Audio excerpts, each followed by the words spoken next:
Yo, yo, yo, what's good? Your boy Trucker Rob here. But the thing is, today, I ain't talking about no trucking. I've been sitting down in my room like Brandy, just thinking about my journey. My journey is, you know, I'm a person living with multiple sclerosis. You know, I'm one of the lucky ones. At least right now, knock on all the wood I can in the world. But, you know, um, I was diagnosed in 2018. How I was diagnosed?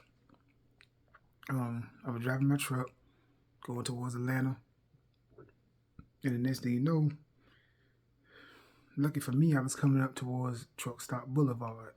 Any truck driver know what I'm talking about.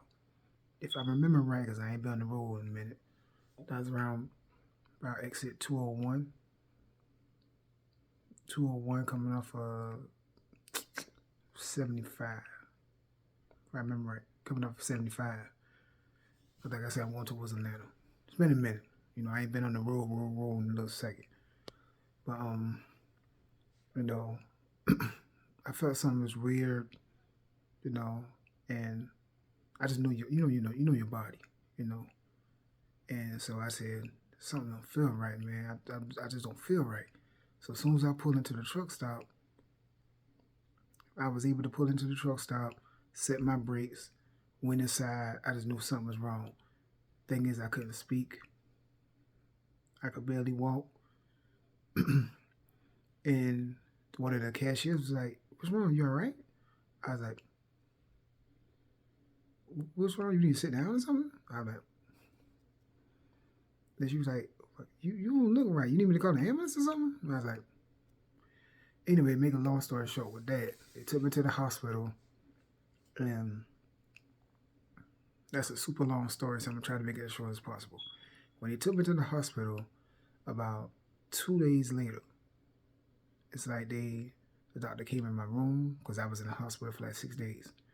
The doctor came in my room and was like, "Well, Mr. Mitchell, uh, you have multiple sclerosis." And I was like, well, "What is multiple sclerosis?" And, he had told me what it was, the severity of it, and stuff like that. And I just cried on my mom's shoulder. I cried on my mom's shoulder like I was 2 years old because I thought my career was over. I thought my life was over, you know. And to those who don't know who multiple sclerosis is, multiple sclerosis. Now I ain't no doctor. I am not a doctor, so if I'm reverting your stuff wrong, forgive me. If anybody watching my thing and they in the medical field or something like that, if I'm saying it wrong, correct me. But the best way I could put it, multiple sclerosis is basically when your own immune system is attacking the lining of your nerve endings throughout your body, especially your spine and your brain. Multiple sclerosis also causes a lot of lesions in your brain and your spine, which could cause, you know, motor skill misfortunes, paralysis, blindness. It's some people like, for instance, if you don't know, Richard Pryor died from complications of multiple sclerosis. He had a lot of things going on with him, a lot of medical issues. So do I. So that's why I'm nervous, because I got a lot of medical issues too. You know, if you don't know the story of Richard Pryor, you know, he slowly but surely started getting worse and worse and worse for multiple sclerosis. He was unable to speak, swallow, take care of himself. The basic the basic things that we take for granted. And that's what I'm so scared of. It's not a day that goes by that I'm not worried about this. Because I'm in a multiple sclerosis group on Facebook. And I remember reading a story when this woman said she was working all day. Working all day. Got in, took a bath, went home, decided to take a bath. So she sat in the bath, taking the bath or whatever, doing the thing. And she said when she was in there, she was trying to get out, couldn't feel her legs. Couldn't even feel her legs. And she said that thank God her daughter was home because she don't know what she would have done. See, little stuff like that is what I'm worried about. Almost every day when I wake up, I wiggle my toes. I open my eyes because I've seen stories about that too. Some people, they might wake up, they can't see out of one of their eyes. It's like it's basically it's classified as autoimmune disease, and it's also a disability. But I'm trying not to let that stop me from living. In a way,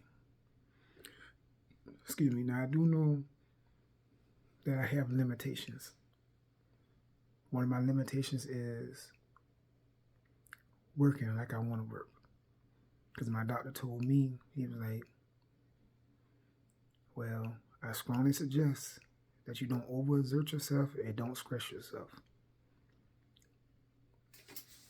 Because all that kind of stuff can progress my disability. Now, trucker Rob, that's common sense. Y'all know I still drive trucks. Thank God of that. You know? And I can see myself doing this for as long as God allows me to.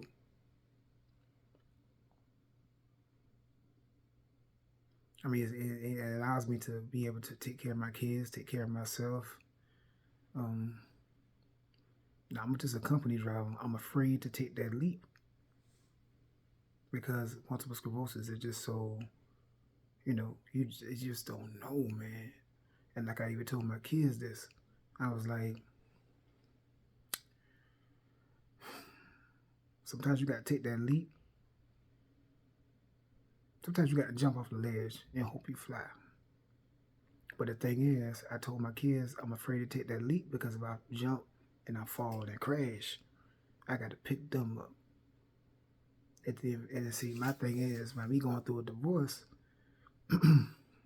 it's like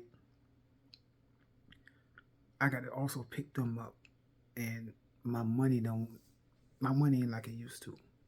Because when I was trying to buy my truck, because I was trying to save my money because I was like, I ain't gonna let multiple sclerosis stop me for nothing. I know it's a risk. I ain't gonna let it stop me for nothing. But then when I saved up enough money to buy for a down payment on a used truck, that's when, unfortunately, things went all the way south for me and my wife, and I had to. Unfortunately, we going through a divorce. Because see, my thing is, a lot of people, and I done read stories about this too, that when their spouse or whatever is sick, they just can't deal with it. I remember listening to the Breakfast Club one day, and they was telling a story about this woman. She was a beautiful woman. She took care of her business. She did everything she had to do. Normal life. Got married to this man. He loved her. He treated her like a queen. But I forgot what happened to her, but she became disabled. It wasn't nothing like no multiple sclerosis. She just became disabled. You know what he did? He ended up filing for divorce. Because he said that this is not who he married. He didn't want to, basically, he couldn't see himself taking care of a grown woman for the rest of her life, feeding her, washing her, this and that, and the third. Some people don't, that's why I say marriage these days is like, people just don't follow the vows. Better or worse, rich or poor, sickness and health. People don't follow those vows. You know what I'm saying? So that's why I'm here now. Because I don't know. My bad. My thing is, I would say that's why I'm here now because I just like start thinking like, if I gotta go through all this shit by myself, I might as well be by myself. You feel me? Because everybody not meant to be a wife and everybody not meant to be a husband. Am I perfect? Fuck no. Far from it. But for the most part, wherever I'm needed, I'm there. If I'm able to be there, I'm there. That's on everything. If I'm able to be there, I'm there. Sometimes I don't want to do it, but gotta do what I gotta do. You gotta do what I gotta do. But yeah, that's my biggest fear. So it's kind of like a little diary, little thing I'm doing right now. I vent a little bit. You feel me? So it is what it is, you know. My thing is, I'm just trying to say, and this is the short version. Believe me, I could be talking for hours with this shit. My whole story about being how I found out I had multiple sclerosis. That's a long ass story. Shit, this would be a damn 2-hour tape. But basically, that's what I'm trying to say. You love somebody, be there for them, you know. Be there for them the best of your ability. I just hate sometimes that Rob is there for everybody, but whenever I need some help or something like that, nobody's there for me. So it is what it is, I guess. That's why I'm always by myself. I don't trust nobody, you know. But my multiple sclerosis journey, I'm trying to deal with it the best way I can. There's been times where I'll be in my room and sometimes I just, why me? That's when I talk to a therapist, why me? You know? But my thing is, I was chosen for some reason, so it is what it is, you know? But I'm gonna be alright. I'm gonna be alright. But that's all I really want to say about this shit, you know? Alright, I'm gonna let y'all.